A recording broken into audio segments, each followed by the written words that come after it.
नमस्कार, स्वागत है आप सभी का कार्यक्रम समागम में। हम हमारे कार्यक्रम के जरिए आपको देश और प्रदेश की जानी मानी हस्ती से रूबरू कराते हैं। तो चलिए शुरुआत करते हैं आज का सिलसिला। तो आज हमारे साथ है प्रोफेसर डॉक्टर राजिंदर सिंह बावा। वर्तमान में वे प्रो चांसलर के रूप में चंडीगढ़ यूनिवर्सिटी में अपनी सेवाएं दे रहे हैं। तो आज हम उनसे जानेंगे उनके व्यक्तिगत जीवन के साथ उनके प्रोफेशनल जीवन के बारे में भी बहुत सी बातें। तो चलिए शुरुआत करते हैं आज का कार्यक्रम उनके साथ। तो नमस्कार सर, आपका हमारे कार्यक्रम समागम में बहुत बहुत स्वागत है। धन्यवाद जी। तो सर, मैं आपके व्यक्तिगत जीवन के बारे में बहुत सी बातें जानूंगी, लेकिन शुरुआत करती हूँ आपके एजुकेशन से कि आपने एमएससी में भी आपको गोल्ड मेडल मिला है स्टैटिस्टिक्स विद ऑनर्स में, और उसके बाद आपने सिर्फ 23 साल की उम्र में पीएचडी भी किया जी। तो ये सब कैसे किया आपने? मेरा ये मानना है कि जीवन में दो चीज़ों का जो योगदान रहता है, एक योगदान तो प्रभु का रहता है, वो सभी के जीवन में होता है, तो वो सबसे महत्वपूर्ण रहता है, मेरा ये मानना है जी। लेकिन उसके साथ साथ आपकी जो आरंभ के सालों में ट्रेनिंग रहती है, जो प्रेरणा रहती है, वो बहुत महत्वपूर्ण होती है। और उसके लिए मैं विशेष तौर पे दो व्यक्तियों का जिक्र करना चाहता हूँ। एक तो मेरे परिवार के लोग, मेरे पिताजी, मेरे दादी जी, मेरी माता जी, जिन्होंने जीवन में वो मूल्यों की जो महत्व होता है वो सिखाया। और दूसरा योगदान मेरे अध्यापकों का रहा। मुझे बहुत खुशकिस्मत रहा मैं कि मुझे अध्यापक ऐसे मिले कि जिन्होंने मेरी मदद की। मुझे नहीं पता कि मेरी प्रतिभा है या क्या है, लेकिन उन्होंने मुझे विश्वास दिलाया कि आप में कुछ है तो आप कर सकते हो। लेकिन सबसे बड़ी बात ये मैं कहूँगा कि मेरे घर से जब ये बात शुरू हुई तो मैं हॉकी भी खेलता था, 7वीं में मैंने शुरू की। तो उस वक्त क्लास में भी मुझे बहुत अच्छे अध्यापक मिलते, मैं मेरी पोजीशन फर्स्ट सेकंड रहती। लेकिन जो घर से प्रेरणा मिली पहले वो ये कि पहली दूसरी क्लास मैंने इकट्ठी की एक ही साल में, और फिर तीसरी चौथी के ये दिल्ली की बात है, और जब मैंने तीसरी चौथी की ये बठिंडा की बात है, हंसराज स्कूल हुआ करता था। उन्होंने मेरे लिए एक जो इम्तिहान था वो इवनिंग कर दिया, एक मॉर्निंग कर दिया। तो मैंने 2 साल एक साल में कर लिए। तो मेरे बड़े भाई 2 साल मेरे से बड़े थे, मैं उनके साथ पढ़ने लगा। तो वहाँ से ये शुरुआत हुई। लेकिन बड़ी बात ये थी कि मैंने अपना थीसिस और पीएचडी 2.5 साल से भी कम समय में किया। तो ये सभी लोगों का योगदान है। मेरा योगदान सिर्फ शायद ये है कि मैंने उन पे विश्वास रखा। मैंने ये सोचा कि यार, जैसे होता है ना कि एक आप भगवान जितना विश्वास करते हो, अपने पिता पे तो करते ही हैं सब, लेकिन गुरु पे भी किया। और सर, आगे मैं जानना चाहूँगी, जैसे आपने कहा कि आप नेशनल लेवल पर हॉकी भी आपने खेला है, तो उस समय जो आप हॉकी खेला करते थे और आज जो हॉकी खेली जा रही है हमारे देश में, क्या लगता है आपको, क्या फ़र्क है? देखिए, एक तो फ़र्क पड़ गया हॉकी के नियमों में, रूल्स। तो मैं उस समय हॉकी खेला हूँ जब रूल पुराने हुआ करते थे। उसमें ऑफ साइड भी था, उसमें डी के अंदर से गोल करना पड़ता था, बहुत सारे रूल्स थे। और उसमें आप बॉडी प्ले नहीं होता था जैसे फुटबॉल में होता है, हॉकी में अलाउड ही नहीं था, उसको ऑब्स्ट्रक्शन बोलते थे। एक तो ये हुआ कि जो विश्व के बहुत सारे देश थे जो भारत की जादूगरी हॉकी में थी, जिसको स्टिक वर्क बोलते हैं, वो हमारा मुकाबला नहीं कर सकते थे। तो वो सब मिले हुए थे। तो वो कहने लगे भी ऐसे तो फिर भारत ही जीता रहेगा या पाकिस्तान जीता रहेगा।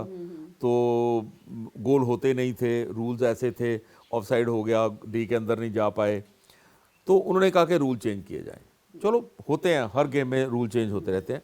तो अब की हॉकी जो है वो उस वक्त की हॉकी से बहुत भिन्न हो गई। अब जो हॉकी है ये more of a physical game, power game. मेरे ज़माने में ये कहा जाता था कि हॉकी बाई चालाकी, football by power and cricket by chance.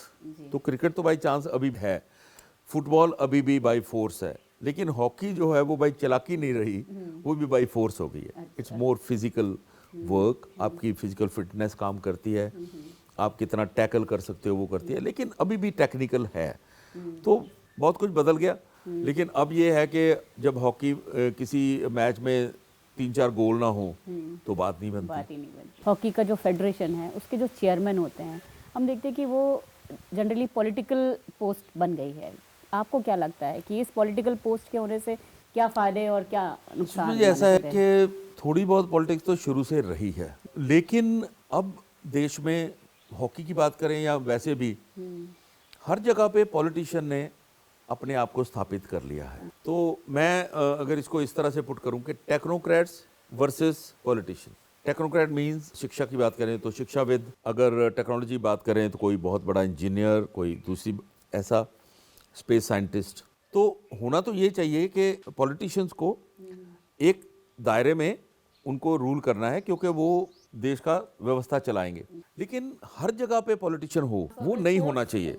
मेरा ये मानना है कि पॉलिटिशियंस के हेड करने से यस फर्क पड़ता है, क्वालिटी ऑफ प्लेयर्स पे, सिलेक्शन पे फर्क पड़ता है। हालांकि मुझे लगता है कि बहुत ज़्यादा नज़र नहीं आ रहा अभी हमारे देश में, फॉर्चुनेटली। हो सकता हो, लेकिन मेरी नज़र में प्रभाव नहीं पड़ा। लेकिन अगर ये ट्रेंड चलता रहा तो यस प्रभाव पड़ेगा।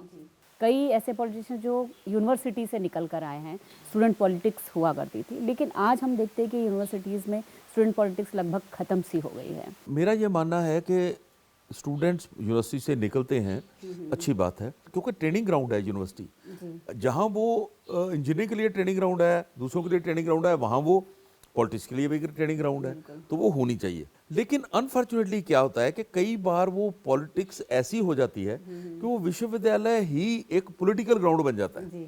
वो नहीं होना चाहिए। मैं बिल्कुल सहमत हूँ कि यूनिवर्सिटीज़ में ही बच्चों का रुझान होना चाहिए जहाँ पे ये कैरियर है, लेकिन वहाँ पे वैल्यूज़ बेस्ड पॉलिटिक्स की बात करनी चाहिए। अगर हम कहें कि ट्रेनिंग कहाँ से मिल रही है, तो यूनिवर्सिटी से ही, यूनिवर्सिटी ही politics बेस्ट की प्लेस है, वो बेस्ट प्लेस है, और होना भी चाहिए कुछ हद तक। बिल्कुल। सर, मैं ये जानना चाहूँगी कि जैसे 27 स्टूडेंट्स को आपने कराया है, तो ऐसे आपके किसी स्टूडेंट के बारे में बताइए कि जो आपका फेवरेट स्टूडेंट रहा हो और उसने जो थीसिस की हो या उसके जो आर्टिकल्स हो वो आपको बहुत पसंद आए, कि जो आज के सिनेरियो के साथ। देखिए, 2-3 हैं लोग जिन्होंने बहुत पायनियर काम किया जो पहले कभी नहीं हुआ था। तो एक तो मेरा स्टूडेंट था डॉक्टर मनोज शर्मा है, वो अभी प्रोफेसर रिटायर हुए हैं। उन्होंने पहली बार इंडस्ट्री पे काम किया, भारत में इंडस्ट्री कैसी होनी चाहिए, कैसा उसमें बदलाव होना चाहिए वगैरह वगैरह। दूसरा मेरी एक विद्यार्थी थी परमजीत ढींढसा, उन्होंने रेलवे पे काम किया। पहली बार हमने भारतीय रेल का पूरा जो है निचोड़ वो कर दिया कि क्या हो रहा है, क्या होना चाहिए, वो बहुत अच्छा था। लेकिन एक खास विशेष विद्यार्थी था मेरा जिन्होंने काम किया है बिग फार्मर पे। आमतौर पे सभी स्मॉल फार्मर पे काम करते हैं, हमारे देश में है भी स्मॉल फार्मर, समस्या भी उनकी है। लेकिन हमें लगा कि यार पंजाब में तो बहुत तरक्की हुई है, कृषि में बहुत विकास हुआ है, तो उसमें क्या बड़े फार्मर का क्या रोल रहा, क्या वो उसमें रोड़ा अटका रहा था या उसमें कुछ योगदान कर रहा था। तो फिर हमने वो काम कराया, मैं उससे बहुत संतुष्ट हूँ। तो उस का जो नतीजा था वो निकला, हमने देखा कि जब ये हरित क्रांति आई, ग्रीन रेवोल्यूशन, तो उसको कामयाब करने में बहुत बड़ा योगदान बड़े फार्मर्स का था, क्योंकि वो टेक्नोलॉजी अडॉप्ट कर सकते थे। बाद में ये भी योगदान रहा कि उन्होंने फिर वो टेक्नोलॉजी जो है छोटे फार्मर तक पहुंचाने में मदद की। तो ऐसे कुछ काम थे, लेकिन बहुत सारे विद्यार्थियों ने बहुत अच्छा काम किया। एमएससी में भी आप गोल्ड मेडलिस्ट रहे और पीएचडी भी आपने बहुत कम उम्र में की, और मैंने ये भी सुना है कि आपकी जो 2 बेटियां हैं वो भी गोल्ड मेडलिस्ट हैं। मुझे बहुत गर्व है इस बात का कि मेरी 2 बेटियां हैं। मेरी बड़ी जो बेटी है उसने एमबीए में गोल्ड मेडल प्राप्त किया है। छोटी बेटी ने एक अलग फील्ड है प्रोस्टोडोंटिस्ट में, वो एमडीएस किया, उसमें गोल्ड मेडल मिला। बड़ी बात यह है कि मैं ये बहुत गर्व से कह सकता हूँ कि I have been able to inculcate उनमें वो जो मैंने पहले कहा था भावना है सेल्फ डिसिप्लिन की, वो मैं उनमें कर पाया हूँ। सर, यहाँ हम एक छोटा सा ब्रेक लेते हैं।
सर, ब्रेक के बाद आपका फिर से स्वागत है। सर, आपने दुनिया की लगभग 178 यूनिवर्सिटीज़ को विज़िट भी किया, वहाँ की जो शिक्षा प्रणाली है उसको समझा, उसको ऑब्ज़र्व किया। तो आपको क्या लगता है कि हमारे देश की यूनिवर्सिटीज़ और जो फॉरेन कंट्रीज़ की यूनिवर्सिटीज़, उसमें क्या फ़र्क आप समझते हैं? जो भारत की शिक्षा प्रणाली है, जो भारत की शिक्षा फिलॉसफी है, उसमें ना तो कोई किसी तरह की कमी है, लेकिन जिस चीज़ में हम पीछे हैं वो दो हैं।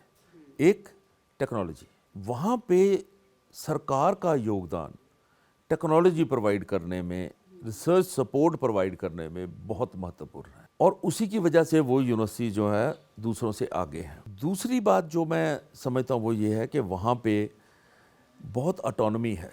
यूनिवर्सिटी के जो रोज़मर्रा का काम है उसमें किसी का कोई किसी तरह का इंटरफेरेंस नहीं है, कोई किसी को रोक नहीं सकता। वहाँ पे फ्रीडम है यूनिवर्सिटीज़ को, वो खुद काम करती हैं। हमारे यहाँ कुलपति की नियुक्ति से लेकर के आम नियुक्तियों तक सभी को मालूम है कि बहुत तरह का जो है ना हस्तक्षेप होता है। वो चीज़ जो है वो है, और टेक्नोलॉजी है।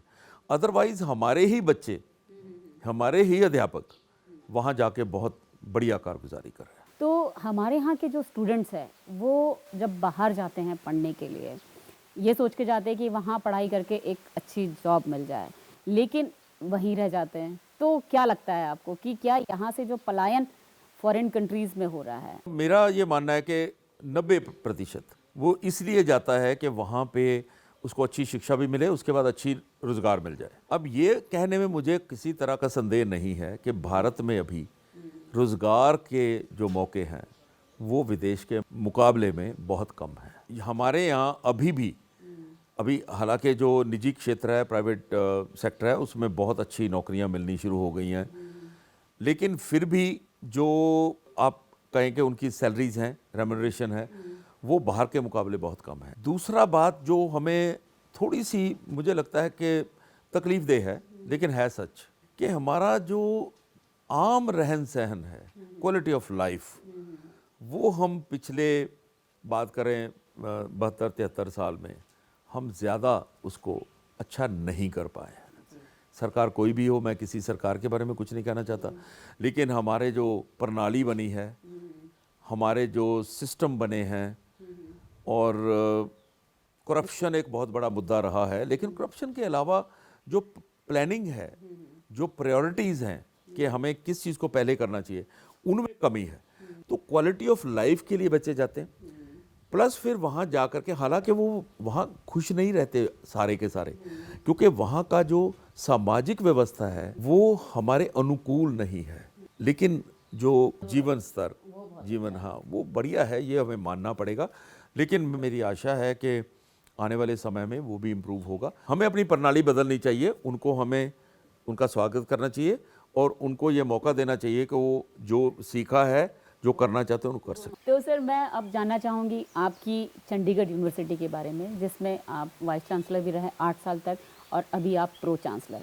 आपकी जो ये यूनिवर्सिटी, चंडीगढ़ यूनिवर्सिटी, क्या खासियत है इसमें?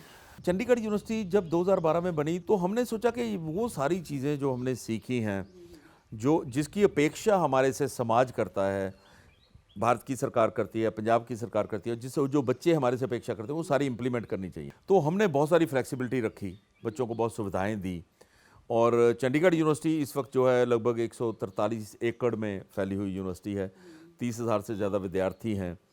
हमारा फॉरेन टाइप, जैसे मैंने कहा कि फॉरेन में बच्चे जाना चाहते हैं तो हम क्यों ना भेजें, तो मेरा 308 विश्वविद्यालयों के साथ टाई अप है हमारी यूनिवर्सिटी का, जिसमें 2+2 का प्रावधान है। जैसे एक बच्चा 2 साल मेरे पास पढ़े और 2 साल ऑस्ट्रेलिया में पढ़े, या कनाडा में पढ़े, या यूएस में पढ़े, और वहाँ की डिग्री प्राप्त करे, तो ये सारी चीज़ें उसमें सुविधाएं हो जाती हैं। हमारे बच्चों ने 900 से ज़्यादा पेटेंट फाइल किए हैं, उस हिसाब से हम नंबर 1 हैं पूरे भारत में।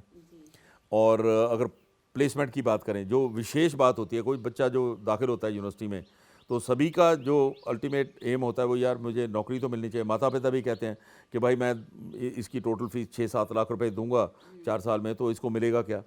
तो हमारे यहाँ 691 कंपनियाँ आई लास्ट ईयर, 35 लाख का पैकेज मिला, 6,000 से ज़्यादा, 6600 से ज़्यादा नौकरियाँ मिली। तो बच्चों को वो सारी सुविधाएँ जो हैं वो मिलनी चाहिए, वो हम दे रहे हैं।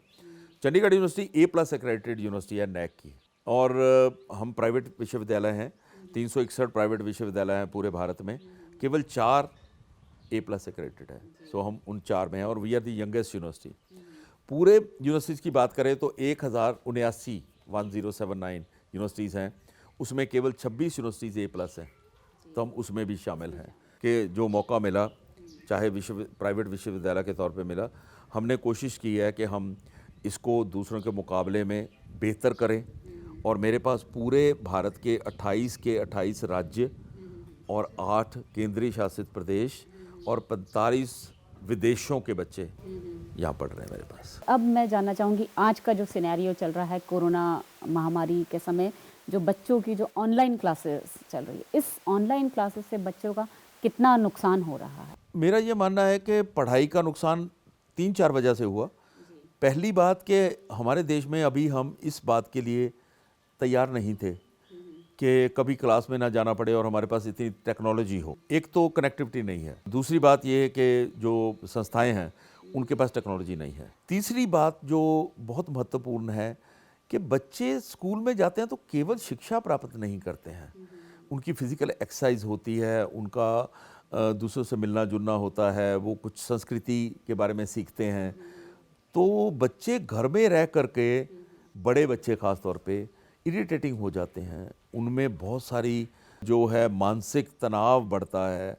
तो उसके लिए हमने कुछ प्रोग्राम भी किए थे अपनी यूनिवर्सिटी में, तो मुझे लगता है कि दूरदर्शन ने भी किए होंगे, करने चाहिए कि आप तनाव से कैसे मुक्त हो सकते हो, कैसे आप थोड़ा बहुत योग कर सकते हो, थोड़ा बहुत आप मेडिटेशन कर सकते हो, वगैरह वगैरह। चौथी बात यह है कि जो संस्थाएं हैं उनके पास भी टेक्नोलॉजी नहीं है। और सबसे बड़ी बात जो है वो ये मेरा मानना है कि जो प्रैक्टिकल सब्जेक्ट्स हैं वो किसी भी तरह से, किसी भी फॉर्म में, किसी भी टेक्नोलॉजी की मदद से हैंडल नहीं किए जा सकते हैं। तो नुकसान तो हुआ, लेकिन ये पूरे विश्व में हुआ है, केवल भारत का नहीं हुआ। और आशा ये करता हूँ कि आने वाले समय में जल्दी से, जैसे भारत की सरकार ने और पूरे के पूरे जो प्रणाली है उसने बहुत अच्छा रिस्पॉन्ड किया। लेकिन मैं बच्चों को और माता पिता को ये ज़रूर संदेश देना चाहता हूँ कि प्लीज़ आप पूरे की पूरी जो आपको सावधानियां बरतने के लिए कहा, दिशा निर्देश दिए जाते हैं, उनको फॉलो करें।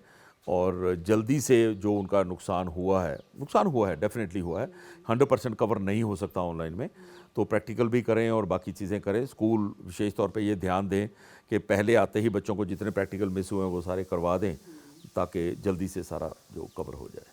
आपने बहुत सारी बातें ऐसी बताई कि ऑनलाइन से बच्चों का नुकसान तो हुआ ही है, लेकिन क्या कुछ हद तक हम मान सकते हैं कि ऑनलाइन क्लासेस से कुछ फ़ायदा भी हुआ है? देखिए, ऑनलाइन क्लासेस से इस समय तो ज़्यादा फ़ायदे की बात नहीं कर सकते। एक तो फ़ायदा ये हुआ कि कुछ ना कुछ बच्चों ने गेन तो किया ना। अगर ऑनलाइन क्लासेस ना होती तो फिर तो बिल्कुल ही नहीं गेन करते। लेकिन दूसरा मुझे लगता है कि हम भविष्य के लिए तैयार हो गए। इसका लॉन्ग टर्म में लाभ ये होने वाला है कि अल्टीमेटली आने वाली पीढ़ी के लिए जो शिक्षा प्रणाली होगी वो ब्लेंडेड लर्निंग होगी, मिश्रित, कुछ ऑनलाइन कुछ दूसरी। उसके लिए अभी तक कोई काम नहीं हुआ था। मैं समझता हूँ 5-10% संस्थाएं करती थी या तैयार थी, लेकिन अब शायद 70-80% शिक्षा संस्थाएं तैयार हो गई हैं। जी। तो आने वाले समय में हमारी शिक्षा प्रणाली में टेक्नोलॉजी के प्रयोग में फायदा जरूर होने वाला है। इसीलिए So it's a blessing in disguise, ji, yes. और इसीलिए सर, छोटे बच्चे से लेकर जितने भी उम्र दराज लोग हैं, सब आजकल ऑनलाइन क्लासेस, ऑनलाइन बातें, टेक्नोलॉजी और के बारे में सबको ज्ञान हो गया और अब ये अपरिचित नहीं रही, तो हमारा परिचय हो गया और शायद इसका इस हिसाब से आने वाले समय में लाभ होना शुरू हो जाएगा और भारत में बहुत सारी टेक्नोलॉजी डेवलप होनी शुरू हो गई है। और अब मैं आपसे जानना चाहूँगी कि हमारे जो बच्चे हैं उनको आप क्या संदेश देना चाहेंगे? देखिए, मेरा आज तक का जितना तजुर्बा है, एक्सपीरियंस है, मैं उससे बच्चों को सिर्फ 2 चीज़ें कहना चाहता हूँ। एक, अपने आप को समर्पित करिए अपने माता पिता के प्रति, अपने देश के प्रति, और उसके लिए आपको सबसे पहले अपने आप को अपने प्रति समर्पित करना पड़ेगा। तो जैसे मैंने अपने आप को समर्पित कर दिया देश के प्रति, माता पिता के प्रति, तो फिर मैं अपने आप को स्पॉयल नहीं कर सकता। तो बच्चों को अपने आप को समर्पित करना है ताकि अपने आप को वो खराब ना कर सकें, अपने पे उनका अधिकार खत्म हो गया, पहली बात। दूसरी बात ये कि take charge of your life, अपनी ज़िंदगी को खुद संभालें और माता पिता पे निर्भरता छोड़ दें और जो भी फैसला करना है खुद करें, वो करें जो उनके हित में है।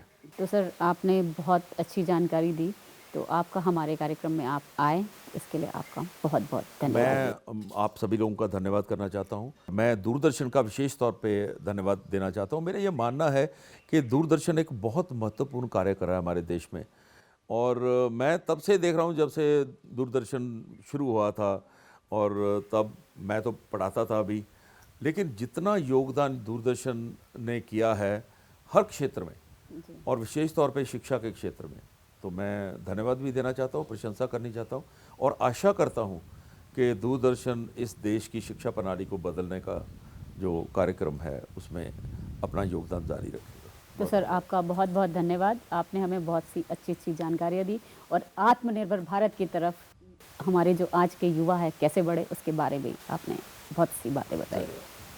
तो आज के कार्यक्रम में बस इतना ही। अगले हफ्ते हम फिर हाजिर होंगे किसी और नई शख्सियत के साथ। तब तक मुझे और मेरी पूरी टीम को दीजिए इजाज़त। नमस्कार।